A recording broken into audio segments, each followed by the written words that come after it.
M'a interpellé. Pourtant, lu des dizaines de fois, mais cet élément-là ne m'avait jamais sauté aux yeux, ne m'avait jamais frappé. Ça a dû vous faire ça. Quand vous relisez la Bible, des fois vous relisez un passage, tiens, j'avais jamais prêté attention à ça. Et ça m'a fait ça avec ce passage dans l'évangile de Jean. C'est un mot que Jésus va dire, Jean chapitre 8, et à partir du verset 48.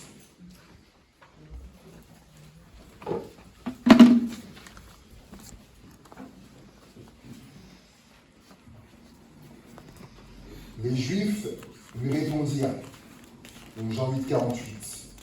Les Juifs lui répondirent, n'avons-nous pas raison de dire que tu es un Samaritain et que tu as un démon? Jésus répliqua, je n'ai point de démon, mais j'honore mon Père et vous m'outragez. Et ce qui m'a interpellé, là où j'avais jamais prêté attention, c'est ces derniers mots quand Jésus dit vous m'outragez. Vous m'outragez. Et en fait, du coup, j'ai été regardé et en fait, ce qu'ils sont en train de dire déjà, tu es un Samaritain et tu as un démon. Ils sont en train de lui dire déjà, on te hait. En fait, il faut dire entre nous, on te hait si tu es un Samaritain. On te hait pourquoi? Est-ce que vous savez qu'il y avait une haine farouche, oui, vous savez ça, entre les Juifs et les Samaritains depuis 700 ans. 700 ans que ça a duré, cette haine-là. Et donc, quelque part, il est en train de dire déjà, on te hait, déjà, et tu as un démon. Tu as un démon. Gens qui ont un démon, on dit que ces personnes-là, elles sont possédées. Et j'utilise les mots qu'ils utilisent. Et Jésus, il va dire, non, je n'ai pas de démon, il va dire, vous m'outragez. Vous savez, des fois, je disais hier, on partageait avec les ados, des fois, il y a des mots, on les a déjà entendus, on connaît, mais si on nous pose la question, c'est quoi la définition du mot? Ah, là, on sèche. Et outrager, oui, j'ai déjà entendu, outrage, ouais. Déjà, on sait que ce n'est pas un mot qui est très positif, mais à donner une définition d'outrager. Donc j'ai été regarder, merci les dictionnaires, les Larousse. Outrager, offensé gravement par un outrage, en acte ou en parole. Je répète, outrager, offensé gravement par un outrage en acte ou en parole. Offensé, c'est pareil, une offense, on le sait, Seigneur, et nous pardonnez à ceux qui nous ont offensés, qui nous ont fait du mal. J'ai été regarder, offense. L'offense est blesser quelqu'un dans sa dignité ou dans son honneur. Une offense, offenser quelqu'un. Donc Jésus, quand il dit vous m'outragez, il dit vous m'offensez. Vous m'offensez gravement là. Ouais. Et il dit, et c'est en acte, en parole là, il n'y a pas d'acte là. Donc là, c'est en parole. C'est en parole. Et il leur dit aussi, sur les définitions, en fait, il a été blessé dans sa dignité ou dans son honneur. Et vous savez, pourquoi je dis ça? Parce qu'on aurait pu avoir l'image de Jésus, donc Jésus, de quelqu'un dont ce qu'on lui dit, ça coule, vous savez, ça glisse là. Hein. Et lorsque j'ai lu ça, je me suis dit en fait, non, il en est tout autrement. Jésus, qui était aussi parfaitement Dieu, parfaitement homme, comme vous et moi là, Jésus, avec le cœur qu'il avait, Jésus à ce moment-là, Jésus a été blessé. Blessé. Vous tenez bien ça, vous réalisez ça. Moi j'ai comme pris conscience que Jésus a été blessé par les mots qu'ont eu ces Juifs à ce moment-là. Vous avez déjà été blessé? Donc, vous savez ce que ça fait. Et en tout cas, vous savez ce que Jésus a ressenti lorsqu'ils ont dit ça. T'es un Samaritain, t'as un démon. Il a été blessé par leurs propos. Et il dira, Jésus dans Matthieu 5, verset 21, vous avez entendu qu'il a été dit aux anciens, tu ne tueras point. Celui qui tuera mérite d'être puni par les juges. Mais moi, je vous dis que quiconque se met en colère contre son frère mérite d'être puni par les juges, que celui qui dira à son frère Raka mérite d'être puni par le Sanhédrin et que celui qui dira insensé mérite d'être puni par le feu de la géhenne. Là, on le voit, Jésus traite l'aspect des paroles, parce qu'il dira à 2 reprises, celui qui dira à son frère, celui qui dira à son frère, donc les paroles, et il dira Raka. Raka, là, pour le coup, ça ne nous parle pas. En tout cas, je ne sais pas où, quand on entendait la première fois Raka. D'ailleurs, vous savez que la définition exacte, il n'y en a pas. C'est la seule fois dans toute la Bible, du début à la fin, c'est la seule fois que ce mot apparaît, Raka. Donc même les théologiens, tout ça, ils ont cherché, il n'y a pas de définition exacte. La seule traduction qu'ils ont pu donner, quand on lit dans la Bible français courant ou d'autres versions, par exemple, il dit, eh bien moi je vous déclare, tout homme qui se met en colère contre son frère mérite de comparaître devant le juge. Celui qui dira à son frère imbécile, mérite d'être jugé par le conseil supérieur. Et celui qui dit idiot mérite d'être jeté dans le feu de l'enfer. En fait, dans le mot raka, en fait, il y a cette notion de vide. C'est la seule chose qu'on sait, la notion de vide dedans. Donc, on pourrait aussi traduire par imbécile, à tête vide, tête sans cervelle, t'as rien dans la tête. Vous voyez tous ces mots-là, c'est un peu ça l'idée, en fait. Et je crois que il y a plus agréable que ça comme parole. Il y a plus agréable que ça. Moi, je ne sais pas pour vous, mais si on vous traite d'imbécile ou t'es une tête sans cervelle, t'as rien dans la tête, jusqu'à aujourd'hui, je pense pas qu'une des réponses serait « Ah, merci du compliment ». Ça, j'ai du mal à croire ça. Ce qu'on sait aussi du mot raka, en fait, c'est une marque de profond mépris, en fait. Lorsque, à l'époque de Jésus, quelqu'un disait ça, prononçait ce mot-là, cette parole-là, en fait, elle disait à la personne, mais comme je te méprise. Jésus dit que proférer de telles paroles mérite d'être puni par les juges. Il dit comme celui, donc, par les juges, comme celui qui a commis un meurtre était aussi jugé, comparaissait devant des juges. Jésus il dit que celui qui profère de telles paroles mérite d'être puni par les juges. On voit en fait en ça comme la gravité en fait de ces mots, de ces paroles pour Jésus. Et quelqu'un pourrait dire oh là quand même pour ces paroles-là d'être puni par le juge, comme quelqu'un qui a commis un meurtre. D'ailleurs, c'est pour ça que Jésus, il a commencé par ça. Vous avez appris, tu ne tueras point. C'est pour ça que Jésus parle de ça. Et ça, on pourrait dire, oh, quand même, Jésus, là, il va un peu trop loin, quand même. Là, c'est un peu exagéré, quand même. C'est un peu démesuré. Ça veut dire, mais parce qu'il n'y a rien à voir. Il n'y a rien à voir entre dire imbécile à quelqu'un et tuer quelqu'un, oh quand même, il y a un fossé, ça n'a rien à voir. Et vous savez pourquoi Jésus, ça, et pourquoi il élève ça comme une gravité? Je ne sais pas si vous le savez, mais on peut tuer avec les mots. Ah, c'est bien, certains sont convaincus de ça. On peut tuer avec les mots, avec les paroles. Oui, tout à fait. Je vais y venir. Et ce qui est intéressant, c'est que on le sait, on peut tuer avec les mots, on le sait, mais ce qui est vrai, c'est que c'est même pas nous qui disons ça, c'est la parole de Dieu qui le dit. Jérémie, chapitre 18, verset 18. Voilà ce qu'il dit. Jérémie, chapitre 18, verset 18. Et ils ont dit, venez, complotons contre Jérémie, car la loi ne périra pas, faute de sacrificateurs, ni le conseil, faute de sages, ni la parole, faute de prophète. Venez, tuons-le avec la langue. Voilà. Ne prenons pas garde à tous ces discours. Tuons-le avec la langue. Ceux qui ont entouré le prophète Jérémie à cette époque-là, ils en avaient marre des prophéties qu'il donnait, etc. Ils ne voulaient plus l'entendre. Tuons-le avec la langue. Et d'un ils ne vont pas dire, allez, venez, tuons-le avec la lance. Ou venez, tuons-le avec l'épée. Ou venez, tuons-le avec l'arc, avec les flèches, d'utiliser tout ça. Ou venez, tuons-le avec la hache, ou tuons-le avec les pierres. Parce que à ça, ils étaient champions de la lapidation. Mais non, non, non, non. Venez, tuons-le avec la langue. Avec la langue, avec les mots, avec les paroles. Les paroles. Certains mots, certaines paroles, vous le savez aussi. Certains mots, certaines paroles font plus mal que des coups. Font plus mal que des coups.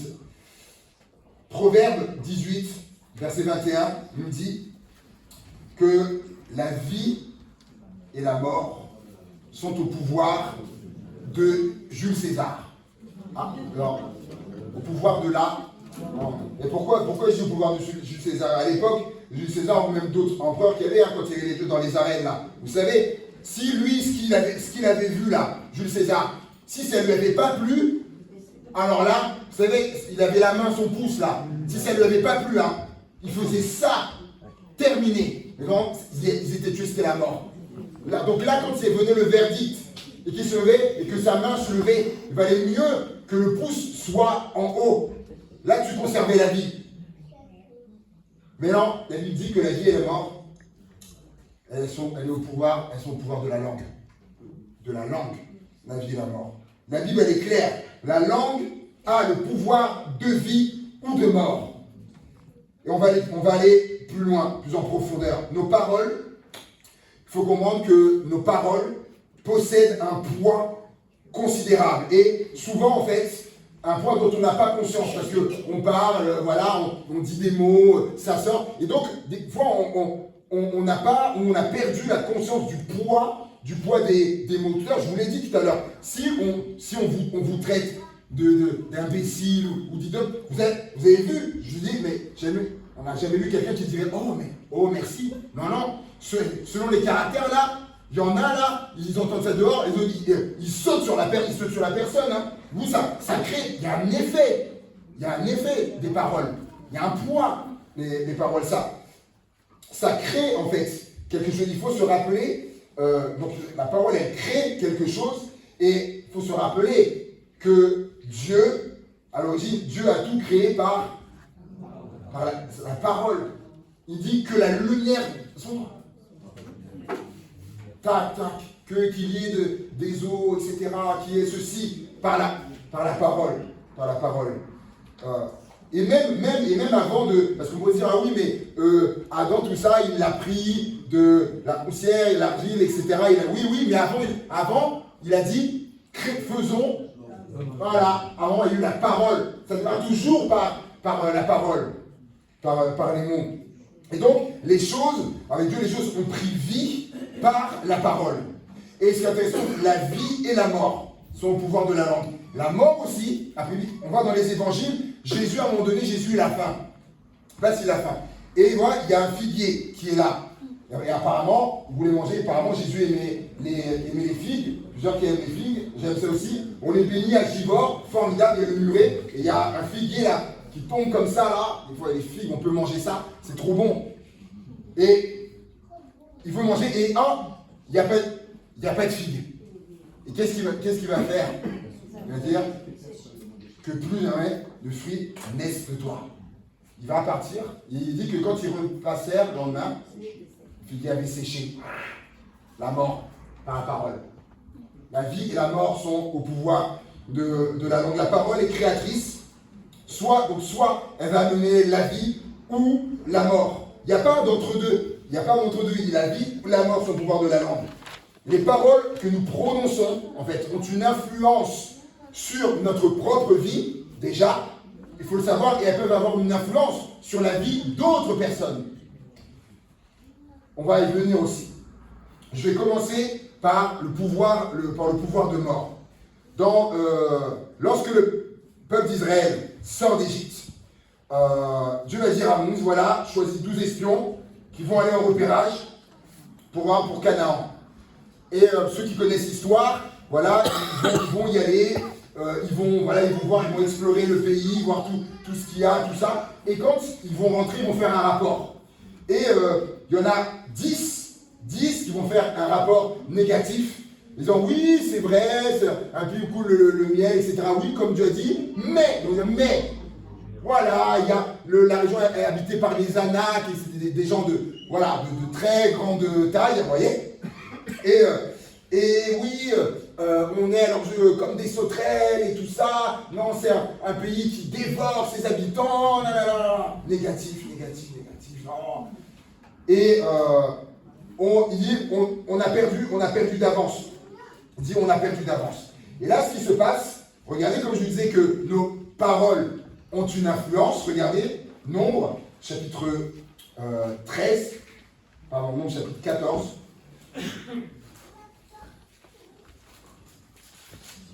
Nombre, chapitre 14. Du coup, le peuple qui est là, ils entendent les paroles. Regardez bien, ils entendent les paroles. Nombre 14, toute l'assemblée éleva la voix et poussa des cris. Vous voyez, les faits, les paroles qu'ils ont entendues, poussa des cris et le peuple pleura pendant la nuit. Parce qu'ils ont entendu des paroles. Tous les enfants d'Israël murmurèrent contre Moïse et Aaron et toute l'assemblée leur dit, que ne sommes-nous morts dans le pays d'Égypte ou que ne sommes-nous morts dans ce désert? Et on va s'arrêter là. Voyez donc l'effet des paroles des 10 négatifs. L'effet sur le peuple, murmure, ils pleurent toute la nuit, les murmures, voilà. Et ils vont dire, et du coup à leur tour, ils vont prononcer les paroles. Que ne sommes-nous morts dans ce désert? Alors que ils ne sont pas morts lorsqu'ils sont là. Ils disent, que ne sommes-nous morts dans ce désert? Regardez ce qui est dit un peu plus tard. Verset 26. Verset 26. L'Éternel parla à Moïse et à Aaron et dit, jusqu'à quand laisserai-je cette méchante assemblée murmurer contre moi? J'ai entendu les murmures des enfants d'Israël qui murmuraient contre moi. Dis-leur, je suis vivant, dit l'Éternel, je vous ferai ainsi que vous avez parlé à mes oreilles. Une autre traduction qui a dit, je vous ferai ainsi que les paroles qui sont sorties de votre bouche. Regardez par la suite, vos cadavres tomberont dans ce désert. Vous avez dit, que nous sommes-nous morts dans ce désert? Il dit, vos cadavres tomberont dans ce désert. Vous tous, dont on a fait le dénombrement, en vous comptant depuis l'âge de 20 ans et au-dessus, et qui avez murmuré contre moi, vous n'entrerez point dans le pays que j'avais juré de vous faire habiter, excepté Caleb, fils de Jéphuné, et Josué, fils de Nun. Parmi les 12 émissions, il y en avait deux, Caleb et Josué, qui eux avaient dit au peuple, si, on pourra y aller, c'est le pays que Dieu nous donne, Dieu est avec nous, on va conquérir, on va l'avoir. Que deux qui avaient des propos positifs. Dieu dit de leur dire au peuple, je vous ferai ainsi les paroles qui sont sorties de votre bouche. Ceux qui ont dit, oh, que nous sommes morts. Et il dit, excepté Josué et Caleb. Verset 36, les hommes que Moïse avait envoyés pour explorer le pays et qu'à leur tour avaient fait murmurer contre lui toute l'assemblée en décriant le pays, ces hommes qui avaient décrié le pays, ces hommes moururent, donc il dit ça, moururent, frappés d'une plaie devant l'Éternel. Juste une parenthèse, ils avaient dit, oh, c'est un pays qui dévore ses habitants. Ils avaient dit, on va se faire dévorer. Et bien, ils ont été dévorés par ça. Et Josué, fils de Nun, et Caleb, fils de Jéphuné, restèrent seuls parmi ces hommes qui étaient allés pour explorer le pays. Eux deux sont entrés dans Canaan. Parce qu'ils avaient dit, on entrera. Dieu a dit, on entrera, on ira. Ils sont entrés. Les paroles. Et c'est que la vie et la mort sont au pouvoir de la langue. Je reviens sur quand ils avaient dit au départ, de toute façon, c'est mort, on a perdu une avance. Je me rappelle quelqu'un qui m'a dit dans le sport, parce que j'ai fait du foot aussi avant, qui me disait une équipe admettons, qui arrive sur le terrain et sont dans une attitude où ils disent, de toute façon, on va perdre. Où ils se disent, de toute façon, on y va, mais on va perdre, on va se faire laminer, tout ce que tu veux, mais ils vont perdre. On nous le disait, ils arrivent sur le terrain, ils disent, on va perdre. Ils ont déjà perdu. Et j'ai entendu tout à l'heure quelqu'un qui a dit, effectivement, que les paroles ont mené à la mort. Moi, j'ai toujours été, donc je crois que c'est pas l'année dernière, c'est celle d'avant, où il y a eu une cascade de suicide d'adolescents, je crois que c'est sur 2022, qui était juste effarant. Déjà, c'est trop, mais là, c'était, je peux vous rappeler, dans les journaux, tout ça, et c'est comme ça après que les campagnes contre le harcèlement, voilà, le système phare, voilà, qui est arrivé, tout ça, mais il a fallu attendre qu'il se passe tout ça. Mais je vous disais, ce qui se passait, parce qu'à chaque fois, vraiment, ça me saignait à chaque fois que j'entendais ça, c'est terrible, on pense aux parents. Et qu'est-ce qui s'est passé à l'origine? Souvent, des moqueries. Des moqueries. Des mots. Des mots. Des mots. Et souvent après, il y a eu aussi des fois après sur le téléphone, forcément sur WhatsApp ou autre. Et encore, des mots encore. Des mots. Ou des gens qui disaient, ah mais tu vas voir à la sortie, tu vas voir ce qu'on va faire. Les mots. Les mots. Le pouvoir des mots. Évidemment, c'est le pouvoir de la langue, parce que nos paroles peuvent conduire, je vais le dire, nos paroles peuvent conduire à la mort physique, émotionnelle, relationnelle, et même spirituelle aussi. Avec la langue, je peux, comme on l'a vu là, je peux harceler quelqu'un, je peux outrager, comme Jésus a été outragé, je peux offenser, je peux humilier, je peux rabaisser, je peux détruire, casser quelqu'un, je peux salir quelqu'un aussi. Tout ça, c'est la mort. Ça, c'est la mort. Mais nos paroles, elles ont aussi le pouvoir de susciter la vie. Alléluia.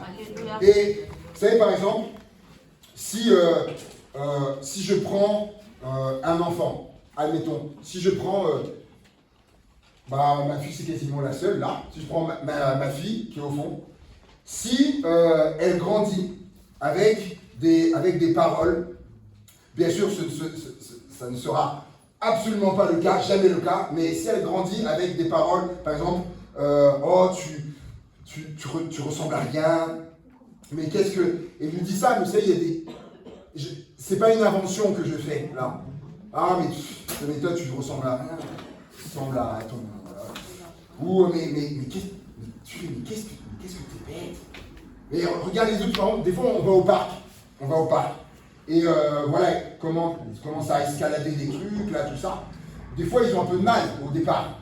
Et si on arrive en disant, mais regarde, mais tu n'y arrives même pas. Mais t'es nul, regarde les autres, petit à côté, regarde, ils y arrivent. Mais toi, t'es vraiment nul, hein. Si elle grandit avec des paroles comme ça, non, je vais finir après. Maintenant, elle grandit avec des paroles comme ça. Le même enfant, même fille, qui grandit avec des paroles. Oh, et sa maman, elle y va, elle dit, oh, qu'est-ce que t'es belle. Et qu'est-ce que t'es belle, elle fait ses coiffures, tout ça. Oh, t'es jolie, etc. Ou disant, oh mais ce que tu fais c'est bien. Oh là là, t'es intelligente, hein, c'est bien. Hein. Ou même au parc, je reprends, et qu'elle n'y arrive pas, admettons. Et bien, même s'il faut venir et l'aider, tu vois, voilà, tu mets ta main là, ton pied, là, etc.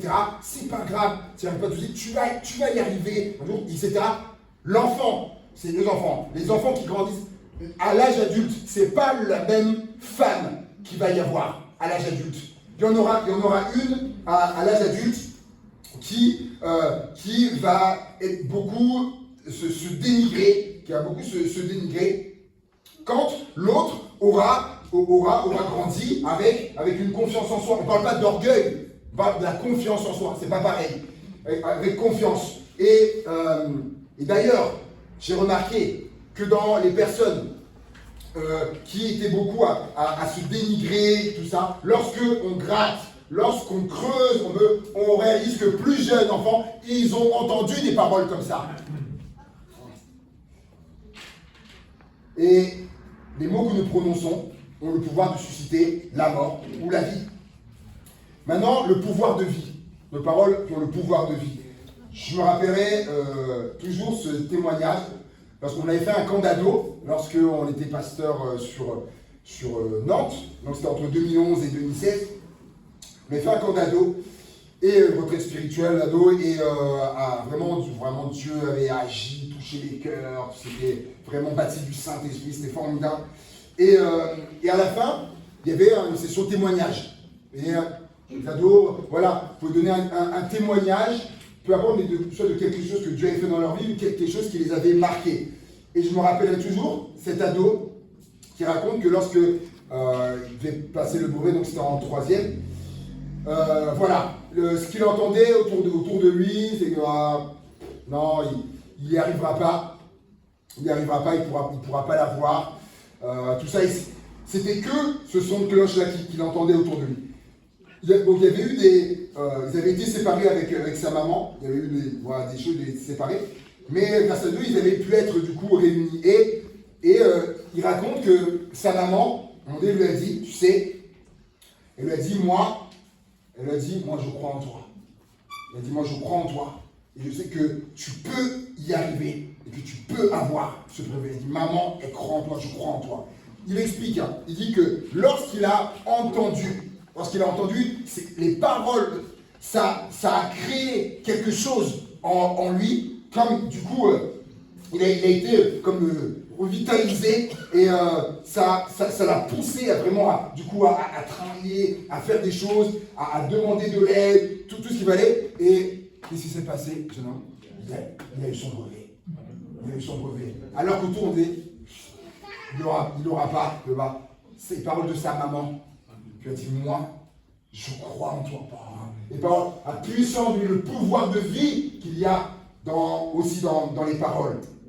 Comment je peux apporter la vie, parce que par mes paroles, je peux encourager, je peux motiver, je peux valoriser quelqu'un, je peux honorer, je peux relever par mes paroles, je peux consoler. Tout ça, c'est la vie. Ça, c'est la vie. Et oui, Salomon avait raison de dire que la vie et la mort sont au pouvoir de la langue. Mais Dieu, à un moment donné, a dit au peuple d'Israël, j'ai mis devant toi la vie ou la mort. Il dit, choisis quoi? La vie. Donc nous aussi, oui, la vie et la mort sont au pouvoir de la langue. Choisissons la vie par nos paroles. Si on peut émettre, si on peut parler, émettre des sons, dire des mots, c'est notamment grâce à un certain organe, pas très grand, qui est situé dans la bouche, la langue. La langue. L'apôtre Jacques, a un enseignement d'une profondeur sur ça. Dans Jacques chapitre 3, verset 2, Jacques dit, nous bronchons tous de plusieurs manières. Si quelqu'un ne bronche pas en parole, c'est un homme parfait ou accompli, capable de tenir tout son corps en bride. Si nous mettons le mort dans la bouche des chevaux pour qu'ils nous obéissent, nous dirigeons aussi leur corps tout entier. Voici, même les navires, qui sont si grands et que poussent des vents impétueux, sont dirigés par un très petit gouvernail au gré du pilote. De même, la langue est un petit membre, et elle se vante de grandes choses. Voici comme un petit feu peut embraser une grande forêt. La langue aussi est un feu. C'est le monde de l'iniquité. La langue est placée parmi nos membres, souillant tout le corps et enflammant le cours de la vie, étant elle-même enflammée par la géhenne. Toutes les espèces de bêtes et d'oiseaux, de reptiles et d'animaux marins sont domptées et ont été domptées par la nature humaine. Mais la langue, aucun homme ne peut la dompter. C'est un mal qu'on ne peut réprimer. Elle est pleine d'un venin mortel. Par elle, nous bénissons le Seigneur notre Père, et par elle, la même langue, nous maudissons les hommes faits à l'image de Dieu. De la même bouche sortent la bénédiction et la malédiction. Il ne faut pas, mes frères et sœurs, qu'il en soit ainsi. Jacques compare la langue et les effets de la langue à un feu, au feu. De même qu'un petit feu peut embraser, on a déjà vu ça, hein, notamment les étés, nous on vient d'Aix-en-Provence et la région à côté, et souvent les étés ils ont connu ça, les feux de forêt, tout ça, et les chaleurs extrêmes, notamment, et parfois aussi, des fois aussi, certains gestes inconvenus d'une cigarette qui est lancée comme ça, et pourtant, des fois même, à la cigarette, il ne va pas rester une flamme, hein, c'est juste incandescent, mais juste ça là, ça peut mettre à néant des centaines et des centaines et des centaines d'hectares. Comme il dit, un petit feu, il peut embraser une grande forêt. En fait, ce qu'il nous dit aussi, il dit la langue là. Il dit, quand au regard du corps, la langue c'est petit. Hein. Il dit, mais là, il dit Jacques, cette langue là, elle peut faire de très grands dégâts. De très grands dégâts. Et elle peut mettre la langue, il dit, elle est comme un feu. La langue, elle peut mettre le feu à des couples. Elle peut mettre le feu à des familles. Et je me rappelle, avant qu'on déménage, voilà, on avait été invités par différents frères et sœurs, tout ça. Et un endroit où on a été, la sœur nous expliquait que, voilà, qu'en ce moment, c'était compliqué avec, dans sa fratrie, notamment avec voilà, ses sœurs, parce qu'elle disait, il y a eu des mots qui ont été dits. Des mots qui ont été dits. Vous savez, hein? Ouais. Des mots qui ont été dits. Ça peut mettre le feu à les couples, des familles, la langue. Elle peut mettre le feu à des amitiés. Malheureusement, la langue. Elle peut mettre le feu également à des églises. À des églises. Et là, je parle en connaissance de cause parce que lorsque j'avais la vingtaine d'années, mon église dont je suis originaire a eu à un moment donné une division. Et ça, je le souhaite à aucune église de vivre ça. Parti dans des mots, je me rappellerai toujours ce jour, c'est comme si c'était hier que j'ai vécu ça. Ces églises séparées en deux camps, et les pour, les contre, divisés. Il fallait voir l'atmosphère glaciale qui était là, tendue qui était là, les mots qui étaient échangés, mais c'est pas, c'est quand j'y repense, mais c'est pas possible dans une église. Et je me rappelle de mon père qui se lève, je me rappellerai toujours, le père qui se lève et qui dit, mon père qui dit, on ne se rend même pas compte qu'on est en train de faire le jeu du diable, que c'est le diable qui est derrière ça. Et qu'est-ce que dit Jacques? La langue, elle est elle-même enflammée par la géhenne, par l'enfer. Et il a fait le comme ça, du coup, après il y a eu éclatement, et pendant une année, on n'avait plus de pasteurs. Et des pasteurs venaient se renier. C'était terrible. La langue, les mots. Seigneur, garde-nous. Seigneur. La langue, parfois enflammée par l'ennemi. Quelqu'un pourrait dire, non, moi je suis un enfant de Dieu. Le diable, il peut pas inspirer mes paroles. Le diable. Il faut qu'on fasse attention. Est-ce que vous savez, vous connaissez Pierre dans la Bible. Un jour, Jésus va poser une question. Qui dit-on que je suis? Les uns disent les uns disent que tu es Élie, les autres, les autres, voilà, tel prophète. Pierre qui dit, tu es le Christ, le Fils du Dieu vivant. Révélation extraordinaire. Même Jésus est là, il va lui dire, oui, tu as raison, et il va lui dire, c'est ni la chair ni le sang qui t'ont révélé ça. Il dit, c'est pas de toi-même, il dit, c'est mon Père là-haut qui t'a révélé ça. Et donc une parole extraordinaire. Et le même Pierre, le plus tard, Jésus leur dit qu'il va aller à la croix, il va mourir, tout ça. Ah, non. Jamais chose ne t'arrivera. Alors bon, comme pour le dire, limite, tant que je serai là, moi, bon, ça t'arrivera pas, tu n'iras pas. Et là, Jésus, qu'est-ce qu'il dit? Arrière de moi. C'est le même Pierre. C'est le même Pierre qui, je ne sais pas combien de temps plus tôt, a dit une parole extraordinaire. Et là, une parole qui était inspirée, arrière de moi, Satan. Il ne rejette pas Pierre, mais il dit, là, ce que tu viens de dire là, c'est l'ennemi. Il dit ça. Les paroles. Et il dira, Jacques, aucun homme, la langue, il dira, aucun homme ne peut la dompter. Aucun homme ne peut la dompter. L'homme a réussi à dompter des animaux Je ne sais pas si vous avez déjà vu ça sur Internet, tout ça. Des gens qui sont là, ils font des gros câlins à des tigres, à des lions, des choses. Vous avez déjà vu des vidéos comme ça? Je me dis, mais. Des fois, je suis en train de me dire, mais attends, c'est vraiment vrai ce que je suis en train de voir là? Des fois, je suis en train d'halluciner. Je dis, mais. Là, qui fait presque 300 kilos, il vient, il te dévore comme ça, ils sont là. Il y en a un là, il s'appelle Richardson, son nom de famille Richardson, et je vois cette vidéo, il arrive dans la savane là, puis à un moment donné, tu vois, au loin, tu vois trois animaux, des tout petits, tu les vois qui arrivent, tu sais pas d'où, à un moment donné, tu les vois arriver, tu entends, c'est des lions, tu les vois arriver en train de courir. Lui, là, il est tranquille, hein, il est là, mais je dis, mais c'est pas possible, les lions arrivent. Je dis, mais ils vont le déchirer. Et ils arrivent, ils sautent sur lui, il est là au sol et tout, il leur gratte le ventre, comme vous faites avec votre chat, là. Et les lions sur le bateau, là, je dis, mais c'est pas possible. L'être humain, il a aussi à dompter des animaux, et Jacques, il dit, et l'être humain, il n'a pas réussi à dompter sa langue. Il n'a pas réussi à dompter sa langue. Il ne peut pas. Mais alors, on dit, mais si on ne peut pas dompter notre langue, mais qui peut le faire? Vous avez vu ce que Paul, si on n'est pas assez fort pour ça, donc il faut quelqu'un de plus fort. Vous avez vu ce que Paul a dit à l'église aux croyants, vous êtes le temple, l'habitation de Dieu en esprit, le Saint-Esprit en vous. Il faut quelqu'un de plus fort. Et le Saint-Esprit nous aidera à pouvoir dompter notre langue, avoir le contrôle de notre langue. Il dira, elle est pleine d'un venin mortel.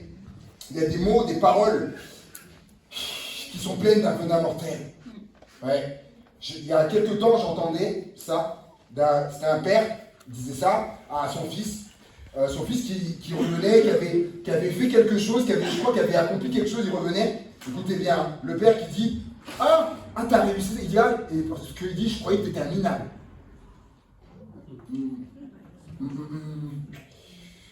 Et des paroles comme ça, pour moi c'est ça, les paroles pleines d'un venin mortel. Et des paroles comme, vous savez, les paroles avec tous les riens là. T'es un bon à rien, t'es un moins que rien, t'arriveras à rien dans la vie, tu fais rien de bien. Et là encore, je dis ça parce que il y a des gens qui ont entendu des paroles comme ça. Lorsque j'étais à l'école biblique, il y avait un étudiant qui était là, il fallait voir en plus un gaillard, une armoire à glace, costaud et tout ça. Et il était, on voyait qu'il était, il n'avait pas confiance en lui.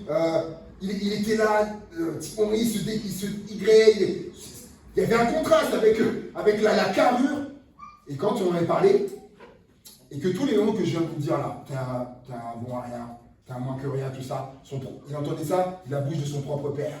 Il lui dit ça depuis enfant. Et ça, tellement il disait que non, je ne sais pas si j'arriverai à prêcher, alors qu'il est appelé par le Seigneur, je ne sais pas si j'arriverai, tout ça, l'influence des mots.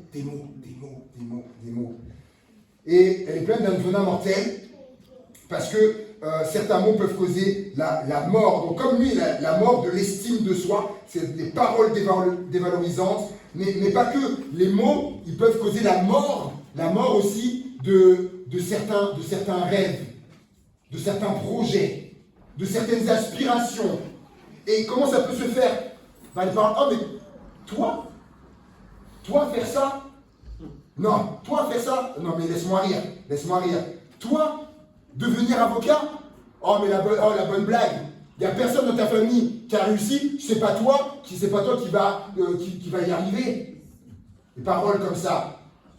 Accomplis ça, mais attends, t'en serais bien incapable. Des paroles avec un venin mortel qui tue, qui peuvent tuer le devenir de quelqu'un, le futur de quelqu'un, une partie de l'avenir de quelqu'un. Il dira, par elle, nous bénissons. On peut louer, avec cette langue, on peut louer, dire des mots magnifiques. Oh Seigneur, t'es le plus grand, t'es le plus beau, t'es merveilleux. On est là avec la même langue, Et alors, pas ici, Et quelques minutes après, elle dehors et dit, oh non mais t'as vu la sœur, t'as vu comment elle est habillée la sœur? Oh non mais quand même, oh non mais elle a pas honte de venir à l'église comme ça, avec la même langue. C'est ce qu'il dit Jacques, c'est bon, Et vous savez, le serpent parle d'un venin. Il dit la langue est pleine d'un venin mortel. Vous savez, le serpent, ils ne sont pas tous du venin, mais les serpents qui ont un venin, vous savez, est-ce que vous savez que les serpents qui ont un venin, ils ne sont pas obligés d'utiliser leur venin? Est-ce que vous savez ça? Ouais, c'est juste, en fait, oui, c'est juste que, en fait, oui, ça finit le travail plus vite, du coup. Quand ils ont eu leur proie attaque avec le venin, ben, ça finit le travail plus vite. Mais en soi, quand ils ont eu leur proie, ils peuvent, là aussi, sans le venin. Et Jacques, il dit, notre langue, elle est pleine d'un venin mortel. On n'est pas obligé d'utiliser ce venin. Il y a des mots, des paroles, on n'est pas obligé de les utiliser. Jacques 4,11, j'arrive à la fin. Jacques 4,11 nous dit, ne parlez point mal les uns des autres. Frères et sœurs, celui qui parle mal d'un frère ou d'une sœur ou qui juge son frère parle mal de la loi et juge la loi. Or, si tu juges la loi, tu n'es pas observateur de la loi, mais tu en es juge. Or, il n'y a qu'un seul juge, c'est Dieu. Dieu. Il dit par la langue, il dit, ne parlez pas mal les uns des autres, ne vous jugez pas les uns les autres. Il y a aussi, on peut parler de la critique, critiquez pas. Il y a la calomnie. La calomnie, c'est dire quelque chose de faux sur quelqu'un dans le but de le nuire. Et je me rappelle de ce pasteur qui a été victime d'une calomnie. À cause de cette calomnie, ils ont failli divorcer avec son épouse. Calomnie. Plus tard, la personne qui a dit ça, il y a eu une demande de pardon. Lui, au pasteur, a demandé pardon parce qu'il y avait en lui, voilà, il y avait de la jalousie, il y avait des choses. Mais ils ont failli divorcer avec sa femme. C'est une calomnie, c'était pas vrai. Les choses qu'il avait dites. Vous voyez le poids des paroles. Le poids. Mais il y a aussi la médisance. La médisance, c'est quoi? La médisance, c'est dire quelque chose de vrai sur quelqu'un. Alors là, on n'est pas dans la calomnie. Ce qu'on dit, c'est vrai sur la personne, mais c'est dans le but de l'unir. Donc c'est pas mieux. C'est pas mieux. Éphésiens 4,29, qu'il ne sorte de votre bouche aucune parole mauvaise, mais s'il y a lieu, quelques bonnes paroles qui servent à l'édification et communiquent une grâce à ceux qui l'entendent. N'attristez pas le Saint-Esprit de Dieu par lequel vous avez été scellés pour le jour de la rédemption.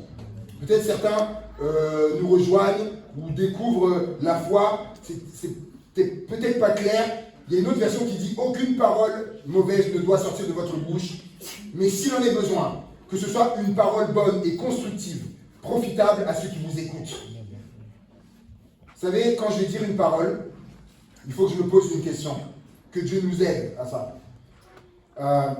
Si je réalise que ce que je vais dire, c'est pas une bonne parole, il faut que je me taise. Si je réalise que la parole que je vais sortir, c'est pas une parole édifiante ou constructive, il faut que je me taise. Si c'est pas une parole qui va être profitable pour la personne, il faut que je me taise.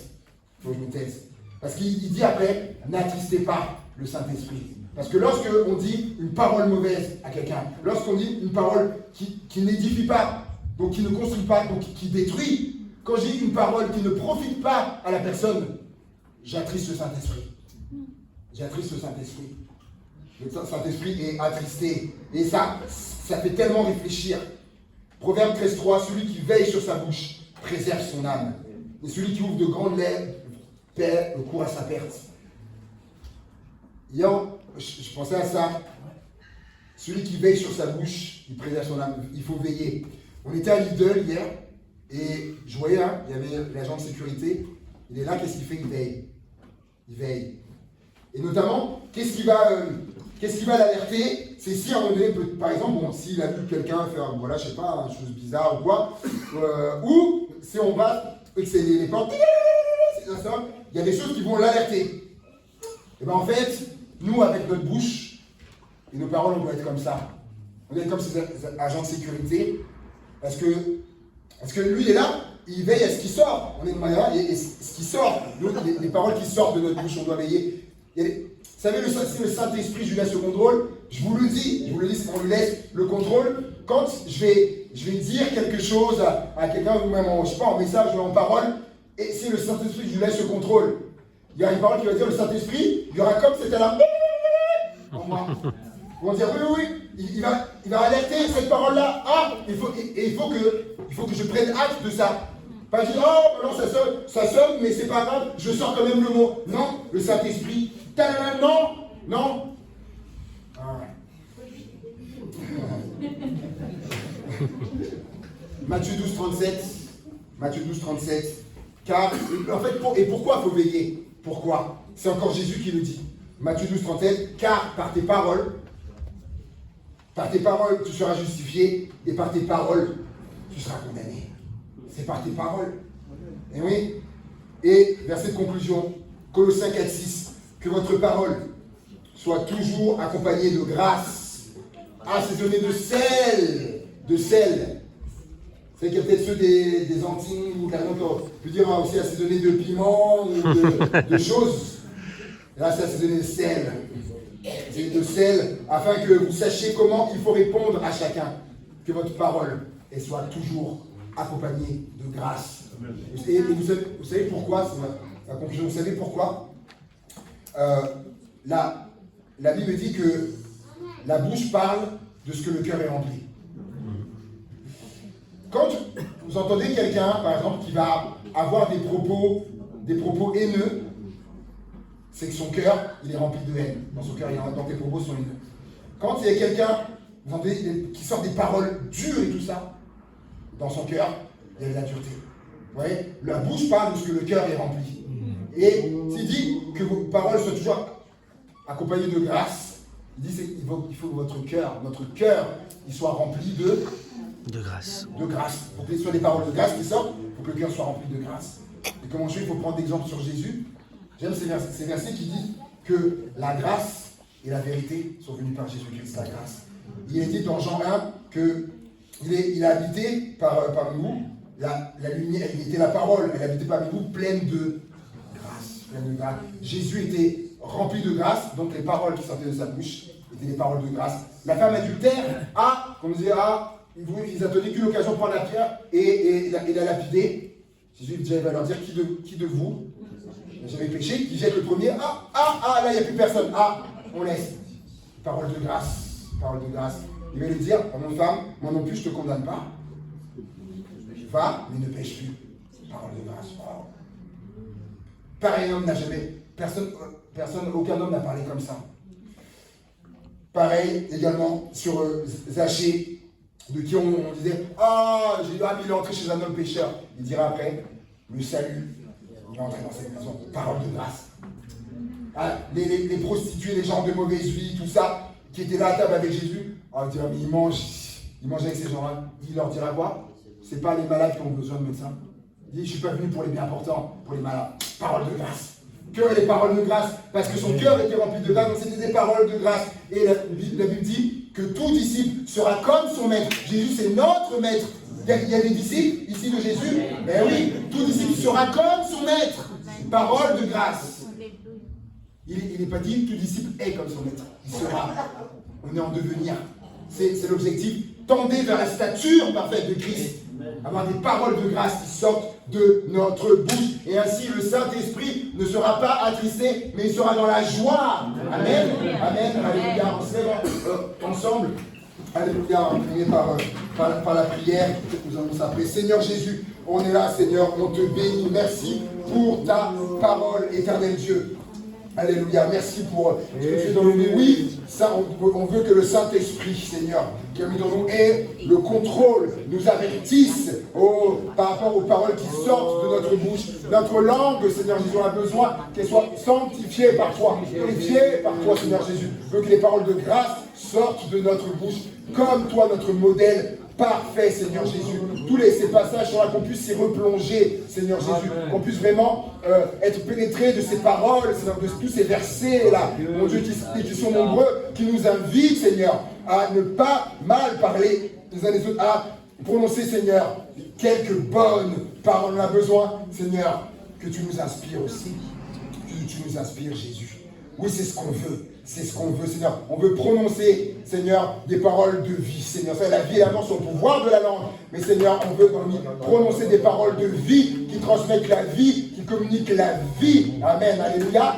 Ceux qui sont d'accord avec ça puissent dire Amen. Amen. Amen. Jésus. Alléluia. Alléluia. Amen. juste quelques instants.